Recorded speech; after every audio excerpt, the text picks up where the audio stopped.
I'm a coach at Team Wilpers, and this is our athlete briefing for week number 3 for our Spring Run Challenge 2025. So let's get into it. So I got a couple things to go through. We have some housekeeping per usual. Principle number 3, my coaching principle number 3, and what lies ahead for week number 3. So a couple things I want to mention, and I see it on Facebook a little bit, is that people are, toggling their difficulties, and that is a feature of All Access. So if you're not an All Access member, it's only $10 a month, where you get access to changing the difficulty. So the default is kind of medium level, and you can make it more difficult or easier. And so you have those options, and some people are moving around depending on how they feel on the day, and that's an excellent opportunity and way to utilize that feature. You also get strength programming, specifically for Team Wilpers athletes from Matt's strength coach, Ava Fagan. And so I just want to touch on those bases of people utilizing the All Access in really good ways. Plus you have access to other training plans and different stuff like that. But make sure you follow us on Instagram and Facebook. Instagram, we're at Team Wilpers, and on Facebook, we're also Team Wilpers, but more specifically, join the Team Wilpers running group, which is a group where you can ask questions and have people who've kind of gone through these challenges or to answer questions and whatnot. I'll be there answering questions and whatnot. And you can ask anything. You can post about, how it's going well or concerns you have or so on and so forth. Okay. And you all can also follow me on Instagram at jharriscoaching. Okay. On Instagram. So if you have any questions there, but leave it for Facebook. But if you want to follow me and see what's going on there. Okay. So little housekeeping here on this Friday, April 18th. Jesus, it's already halfway through April. All right. So housekeeping. So as I touched on, Facebook for engagement and encouragement. Utilize it. It's free. It's a feature. You can post pictures, your training. You can ask more particular questions. I try to go in there a couple times a week to answer questions, but I leave it for the community to answer it a little bit unless I see something that needs to be addressed or we're not quite answering it in the way that I see fit. So one of the other things I was thinking about and for housekeeping is kind of the good, the bad, and the ugly. And there's not too much ugly right now, but the good stuff that I'm really seeing that people are doing on Instagram, but also primarily in the Facebook, the Team Wilpers running group, is I see that people are backing off the concept of, pace, backing off pace a little bit and really focusing on their efforts. The long runs are a real opportunity to do that. The aerobic runs, kind of zone 2 runs, are necessary to do that, right? You got to go off feel a little bit more. That's an opportunity for us to absorb the training. And the progression runs, that's a real opportunity to kind of see where things are playing out and go more by feel. As I tell people, is we have this trilogy to kind of calibrate where we're at. And in one corner, it's pace for running or power on the bike. In the other corner of the triangle, we have heart rate. So how everything I'm dealing with is kind of what the output's there. And then at the pinnacle, at the top, is your effort, your perceived subjective effort. And so what's really important here is this idea that we're trying to use pace and power and heart rate to really help calibrate what our effort is. And so why do we use the trilogy, I call it? Well, if we just use effort, we might feel really good in the beginning, but then we peter out because we're just focusing on our effort. If we only use heart rate on a hot day or a hilly day, the heart rate's going to be up. Yes, we want to acknowledge it. All right. We want to be aware of it and we want to work towards it. But sometimes if we go by heart rate, we're going to limit ourselves a little bit. And then same thing, if we go only on pace or power, if you're on a really hilly terrain, it can really influence what those numbers are, right? And so if we have any two, right, your effort plus pace, right, we can start really calibrating what's going on. If we have heart rate and pace, we can kind of see what this pace and influence it is on our body. And if we have heart rate and effort, we can start matching it up. And so when I'm training and I'm asking my one-on-one clients for our private coaching to really play a game and try to guess your heart rate or guess your pace, right? But you're always having a conversation about where your effort's at. So I'm seeing people focus and comment more on how they were nervous about the hilly long run this weekend, but they really, those who already did it, they kind of backed off and they really ended up enjoying it. And that's how it's supposed to be. Otherwise, it ends up being like a double or triple whammy, right? It's already a hard one. Eventually, there'll be a longer one. And then if you increase the intensity of it, then the density, the total density, the duration plus intensity multiplied by intensity becomes more than it should be, okay? So that's good. People are adjusting and backing off, and I love to see that. The bad, okay? Yeah, there is some bad.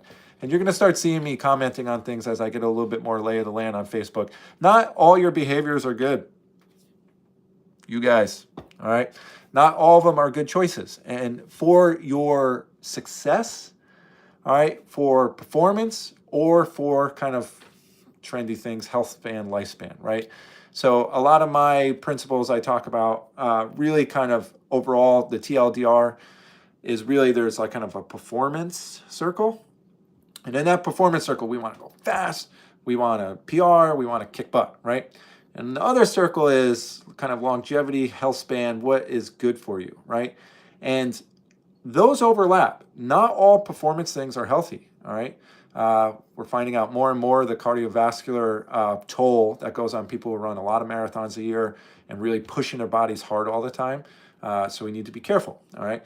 On the other side, just, being healthy, right, doesn't always, get us going. We're not out there always just going for a walk, right? We want to move and we want to feel like we're moving through space and time. So where those overlap is really where I'm trying to get you all to focus on, all right? So I'm going to be commenting and not calling you out, but just saying, hey, there's a different approach here, or that's not really the intent of this session, all right? And so, and I'll try not to call anyone out ever, but some of the bad I'm seeing, and not quite ugly, but just not the best for you, is I'm seeing quite a few comments of people asking like shifting the week around, and that's totally okay, but try to plan your week based on weather and what you have going on. And we're going to get into my principle, my third coaching principle, but you really have to look ahead, all right? Good planning, all right, sets you up for success. So you need to kind of look at the weather, see what's happening if you're going outside, and commit, like my first one, commitment kind of cuts through the crap, right? So maybe you got to wake up earlier and just get the workout done before your day runs away from you. Or maybe you got to get on the tread and just back off all the paces and just get the session in, because it's getting, later in the day, all right? I don't want you working out at, 9, 10 p.m. But plan in the week, right? So you're not stuffing the sessions in, because what I'm seeing a little bit is we're going speed play, progression run, long run in 3 days in a row. And if wherever you're putting strength in there. And that's, if we're going to only have healthy and good training for good performances are 3 quality sessions a week, doesn't mean you do all 3 all at once, because you're going to overload, I'm trying to progressively overload you. Each week, each training day, we're kind of going up and then down a little bit, and up and then down a little bit, and then really up with the long run and then down a little bit. And then week 1, I'm kind of going here. Week 2, a little bit here. Week 3, a little bit here. And then week 4, we come down here. And then week 5, 6, 7, and then, right? It's progressive, all right? So that's some of the bad I'm seeing is it seems as if people are not really planning their weeks well, and things pop up, right? And so this goes to my third principle. All right. And my third coaching principle is called minimal effective dose. All right. Minimal effective dose. All right. So if you are thinking about medicine or anything like that, right? If we're saying, like 500 milligrams of Tylenol, let's just say that, right? Acetaminophen, right? So 500 milligrams, it gets the job done to alleviate whatever's going on. Well, 1,000 isn't necessarily, 100% better, double as good, right? And 1,500 isn't triple as good. It could be worse, right? It's kind of an inverted N, right? There's a kind of Goldilocks place where it's a little bit better, optimal, and then it gets worse and worse, and it's not good for you, right? For your kidneys and stuff, just in this example, right? So in medicine, we talk about minimal effective dose. When I was an education and special education teacher, we talked about least restrictive training, like a learning environment, All right. And what that means is we want the least amount of restrictions. As simple as that, right? We don't want to hamper people. We want to be able to let them explore. Well, in training, I'm calling it minimal effective dose. So when I say that, and maybe it seems like a lot right now, or whatever, but for week 3, what's coming ahead, it's like week 1, but the long run's longer. Okay. All right. So, because I'm trying to modulate the entire density of the week. All right. And so what ends up happening is this progressive overloading. Matt talks about it all the time, where each week you want to get a little bit stronger, but we can't just go 17 weeks and up. We need down periods. We need down days during the week. We need down weeks during the month. Okay. So my philosophy is minimal effective dose. All right. What is going to get you to wake up like, ooh, yeah, I felt yesterday's training. It felt all right.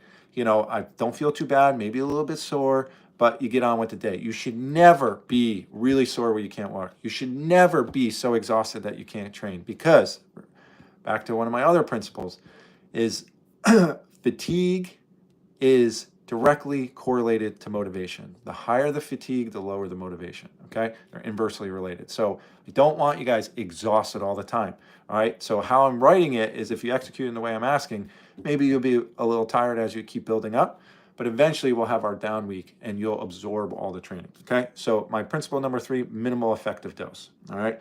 Does not mean minimal. Doesn't mean minimal, all right?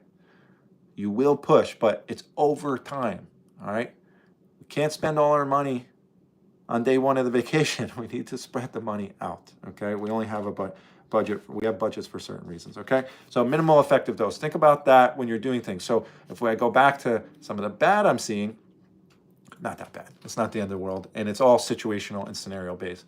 But I run into this with my one-on-one clients. All us coaches do is we're trying to stuff things in, especially if we got big travel coming up. It's like, I need to get it all in. And I'm like, why don't we just space it out? Why go into this thing absolutely exhausted, right? So when you're looking at the week, like, I'd much rather you put in an aerobic day, go speed play, aerobic day than maybe long run, because that's kind of the theme of this thing. Or maybe you have to only time for the progression run.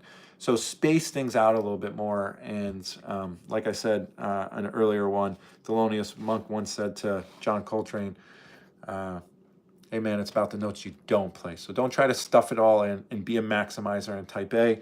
I know they debunked the type A kind of health things, but back in the day where they're looking at who's going to have higher risk for cardiovascular disease, and type A were the highest risk, right? Always stressed, worrying about everything, stuffing everything, going 1,000 miles an hour. So yes, we all want to be successful, and it can be a little counterintuitive, but sometimes we gotta stop and smell the roses. So don't stuff the stuff in, okay? All right, so what's ahead? All right, so what is ahead coming up in week 3? Okay, so week 2, we got the long run coming up. All right, it's hilly. Don't make it harder than it needs to be by pushing a certain pace and driving the heart rate up. Try to keep the heart rate under 165, under 170. Doesn't mean you hold it there the entire time. That's an upper end. It's like a bumper rails, right? All right, for bowling. We want to hit a strike. We don't want to be bouncing off the wall on the upper end of this all the time. You might be. That's okay. Maybe it's the course. That's fine. All right.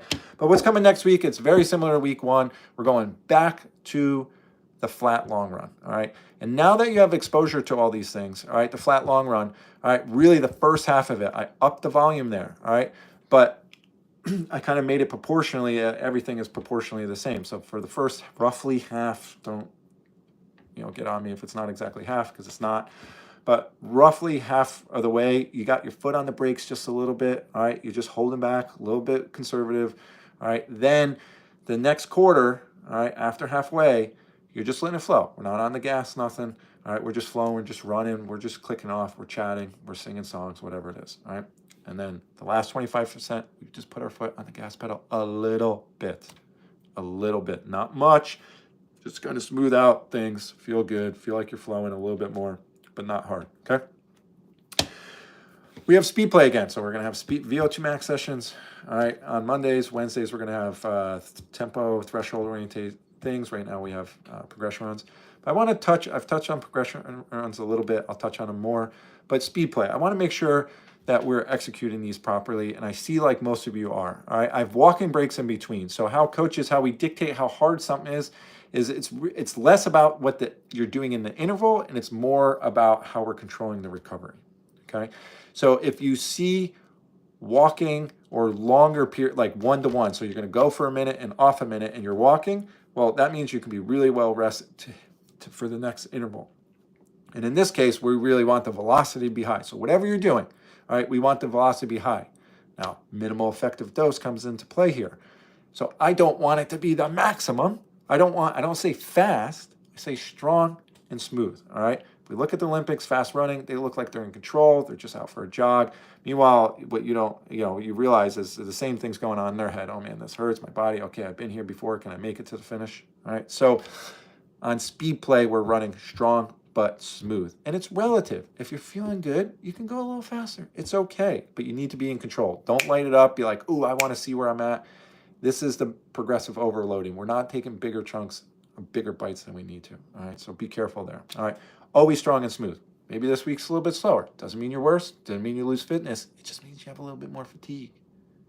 It's okay. Relax. Enjoy it. Don't be a maximizer and try to maximize every ounce of that workout. It can get away from you, and it can make you a little injury prone, all right, especially the hamstring. So be mindful. If you're strong and in control, which means there's some sense of smoothness to it, you'll be good, okay? So, and walk the recoveries. You're not getting more out of jogging, because if you jog, then your heart, basically you run the minute interval, your heart rate goes up, you stop the interval, the heart rate still keeps creeping up. And by walking, I want it to come quite a bit down, all right? If you jog, it's only going to come down a little bit. So now we're starting at a higher heart rate, meaning we didn't recover as much. And so then you're going to get less and less out of the workout, or your heart rate's going to run wild towards the end. And you're going to be really out of breath. We want these to be quality. We want these to be in control, strong but in control, strong and smooth, okay? All right, and that is it. All right, if you're not an All Access member, please join. $10 a month. You get a lot of bang for your buck there. You get to choose difficulties. You get access to strength. You get access to other training plans when we don't have the free challenges going on, and there's some bridge programs to help you get there. All right, join our Facebook group. All right, Team Wilpers Running. Make sure you follow us on Instagram. Our social media director, Laurel, puts out great tips for races and how to tackle different things, and we get some race athlete updates, and you can see what your friends are doing, our private one-on-one clients. All right, and if you want to keep in the loop with what I'm doing, J Harris Coaching on Instagram and Facebook. So I'm going to go through, see if there's any kind of questions that came up. Okay, I'm just going in reverse order. So you're only going to run 4 days workout. What would you bag? Where do you need the most work? Where's your biggest area for growth? All right, if your happy place is VO2 max, you only need that, every other week. Every other week. We like it every week. That's great. But if you're having a little tough time with the progression runs, or you think there's more opportunity to grow there, I would bag the VO2 max and focus on optimal learning, because then that becomes a new tool in your toolbox that you can pull out when you need it, and you know how to use it. So I would say bag the one that is your strength for now. We don't always want to do that, but in this early area, that is good. Okay, I think that's... all right, so I'm seeing, all right, high volume options, 60 plus miles a week. So yeah, this is free training, right? So we're trying to, meet people in the middle, and that's not 60 miles a week, but we do have training programs in our All Access that I believe get up there. We also have one-on-one private coaching where we tackle that and get up there. But, I'd say the simple answer, or maybe the complex answer, but the one way you can go about it is you can just take the theme and ideas and just, add more time proportionally to get your 60 miles a week on the free program. But it's free, so it's not going to be tailored to every person. And we tried to do our best to answer questions here. But if you're trying to go higher volume week, which, if you're running marathons and stuff, the more volume you can run to a certain point, it's an inverted N for performance. That's good. For strength, do we do it on Tuesday, Thursday? Yes. Right now, strength is Tuesday, Thursday, and Sunday, depending on how many options you pick. So we just try to spread things out a little bit and make it more manageable bites. And again, it's written by Ava Fagan, who's a collegiate strength and conditioning coach. She's Matt's personal strength coach. And so for $10 a month, man, you guys are getting a lot. It's a real steal. So be sure to sign up for all access at teamwilpers.com. Any more questions? I'm trying to keep these a little short and sweet.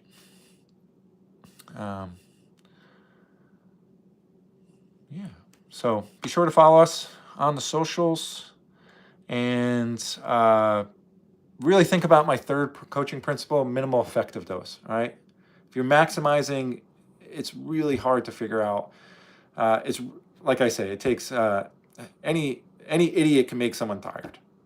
Like I can ask, Jane Doe down the street, like, just can you tell me what to do until I'm huffing and puffing and breathing? But to actually get people to perform, all right, it takes quite a bit of patience, all right, and time as an endurance athlete. So if you want to get there tomorrow, you're going to have a tough time being an endurance athlete. Embrace the challenge, embrace the journey, and we'll have a good time. So enjoy your weekend. Happy holidays for those who celebrate. And at least in the Northeast, the weather's changing, and we'll start talking about how to handle, taking stuff outside or running in the heat and different stuff over the next several weeks. So enjoy your weekend. Thanks for joining us.